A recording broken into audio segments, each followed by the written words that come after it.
Dando continuidade aí, pessoal, nós vamos para a angina.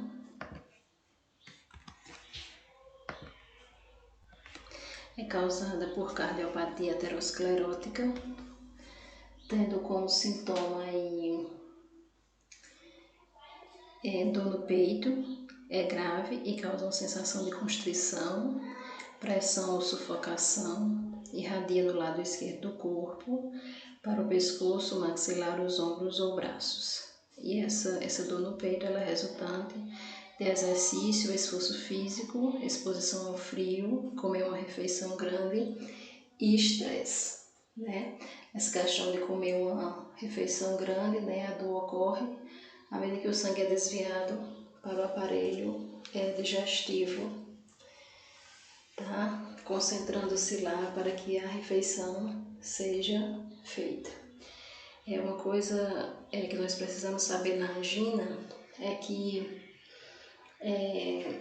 a dor, tá? Ela cede, ela some ou ela diminui quando a causa for corrigida. Por exemplo, se esse idoso estiver muito tempo exposto ao frio, e se ele tiver problemas de angina e sentir essa dor no peito, o aquecimento faz com que essa dor diminua, tá? A mesma coisa no esforço, né, no exercício. Então, quando o paciente fica em repouso, essa dor tende a diminuir.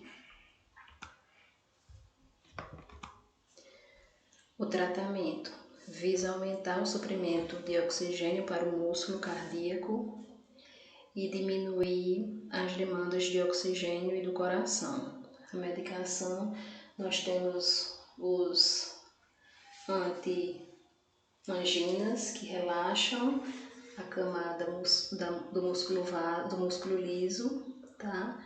Nos vasos sanguíneos, causando a vasodilatação. O aumento, né, da luz do vaso ajuda na questão do fluxo sanguíneo e do suprimento de oxigênio para o sangue, tá? Nós temos aí a educação ao paciente. Essa educação ao paciente, ela vem a questão da mudança do estilo de vida, tá? Diminuir os fatores de risco, né? A questão da alimentação, a questão do exercício exagerado, a questão da exposição às temperaturas baixas. E o cirúrgico, se a medicação não controlar a angina ou se ela piorar, né, vai ser feito aí a angioplastia. Dando seguimento aí, nós vamos para o infarto no miocárdio. Ocorre quando áreas do coração são providas de sangue, causando morte e destruição de tecido, ou seja, o ataque do coração e a oclusão coronariana, tá? Então, os sintomas aí, o sintoma característico é dor no peito, que ocorre de repente em torno da área subesternal e é persistente, tá? Essa persistência, essa dor, ela pode durar horas ou dias. E uma coisa diferente do que acontece com a angina, ela não diminui, tá? Ela não alivia quando a gente se livra do que está exposto, né? Como por exemplo, né, como eu falei para vocês, se na exposição ao frio, quem tem problema de angina, ele pode sentir dor no peito, quando é aquecido, né, essa dor ela pode ser aliviada. Já no infarto do miocárdio não há um fator causal que possa ser tirado e daí essa dor vem a diminuir. O diagnóstico, nós temos como diagnóstico os exames laboratoriais com determinação de enzima e isoenzima sérica, o eletrocardiograma e o ecocardiograma. Tá? Então, esses são os exames que se faz para a questão aí da detecção do diagnóstico do infarto do miocárdio. O tratamento, ele visa a redução da dor, estabilização cardíaca, ficou errado aqui, eu vou corrigir quando for mandar para vocês, e redução da carga de trabalho no coração. O uso de analgésicos, de oxigênio e de medicamentos como os antiarrítmicos e os anticoagulantes, tá? Como cuidados de enfermagem, nós temos que avaliar o paciente para dor, monitoração cardíaca. Nessa monitoração, ela é feita, né, quando o paciente, principalmente quando o paciente está internado, questão da administração dos medicamentos e o controle aí do débito cardíaco diminuído e perfusão tecidual, que é preciso monitorar o pulso fraco e irregular e a pressão, tá? Essa questão da monitorização dos sinais vitais, ela deve ser feita a cada 4 horas, tá? E além disso aí, temos a administração de oxigênio.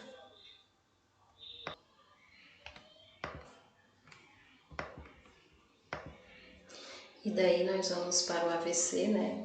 O acidente vascular cerebral, que é uma incapacidade súbita da circulação cerebral causada por um bloqueio parcial ou total de um ou mais vasos sanguíneos cerebrais, tá? Nós temos aí a questão de quando as células do cérebro elas são desprovidas de oxigênio por 7 minutos ou mais, ocorre uma destruição da célula e morte do tecido cerebral. Então aí, né, tende a causar o acidente, tá? Onde o paciente ele vai apresentar os seguintes sinais e sintomas. O AVC pode ocorrer sem avisar, tá? O paciente pode não sentir nada e ele pode ser precedido por um ou mais ataques isquêmicos transitórios. O que são esses ataques isquêmicos transitórios? Que tem a sigla AIT. São crises de insuficiência cerebral que pode ocorrer meses ou dias antes do ataque, né, do AVC, do acidente aí, tá? Além disso, nós temos a hemiplegia, a afasia, que é a capacidade de usar ou entender a língua falada e escrita, que a gente até já tinha visto, né, esse sintoma aí lá no sistema neurológico. Temos a disfagia, dificuldade de deglutir, a hemianopia, que é ver metade do corpo do campo normal, tá? Ele fica com a visão turva, onde ele só consegue uma visualização da metade do que ele está vendo, ele não consegue ver o completo. Também como sinais e sintomas temos a diminuição da consciência, disfunção intestinal e da bexiga, essa questão dos controles aí dos esfíncteres, que tem que ser visto aí como cuidado de enfermagem, e geralmente se o derrame ocorre no lado esquerdo do cérebro, os sinais, né, os sintomas, eles aparecem do outro lado, do lado direito e vice-versa, né? Então, quando o AVC ele ocorre de um lado do cérebro, os sintomas eles vão apresentar do outro lado do corpo, tá?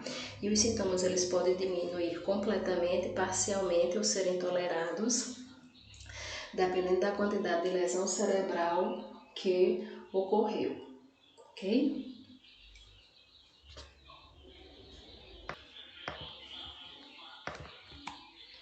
Como diagnóstico, nós temos aí os sinais e sintomas, tomografia computadorizada ou ressonância magnética, que vai mostrar o tamanho e a localização da área infartada. Ultrassonografia Doppler transcraniana, que pode determinar o tamanho de vasos intracranianos e pode localizar o vaso obstruído, e exames de suporte, como eletroencefalograma, punção normal e a angiografia, tá? Esses exames eles são feitos para realmente ter o diagnóstico do AVC. Como tratamento, né, para o AVC, nós temos aí a reabilitação, medicamentos, tá? Os medicamentos eles vão servir para impedir uma recorrência de outro AVC e minimizar mais a lesão ao tecido cerebral, tá? Além disso, temos que reduzir os fatores de risco, questão, né, do trabalho de enfermagem entrar aí como educação e saúde, tá? E a cirurgia. Os cuidados de enfermagem, broncoaspiração e vias aéreas ineficazes, então nós temos que cuidar com relação à oxigenação desse paciente, temos que cuidar com relação ao posicionamento para que ele melhor respire, né, para que as vias aéreas fiquem mais abertas. A integridade cutânea da pele e a mobilidade prejudicada, né, para evitar aí, vocês já estão, né, pensando aí o que é que vai evitar, que é a lesão, né, por pressão, a LPP. A questão da nutrição adequada para que esse paciente, né, venha a diminuir aí um dos fatores de risco, tá? O déficit de autocuidado, nós temos que orientar esse paciente no que ele consegue fazer, ele tentar fazer, né? A gente já sabe que nós temos que ver até onde vai as limitações desse paciente para que a gente possa trabalhar esse autocuidado com ele. Tá? E a questão da comunicação prejudicada devido aí à afasia, então esse paciente ele vai ter que ter a ajuda de uma equipe aí muito profissional.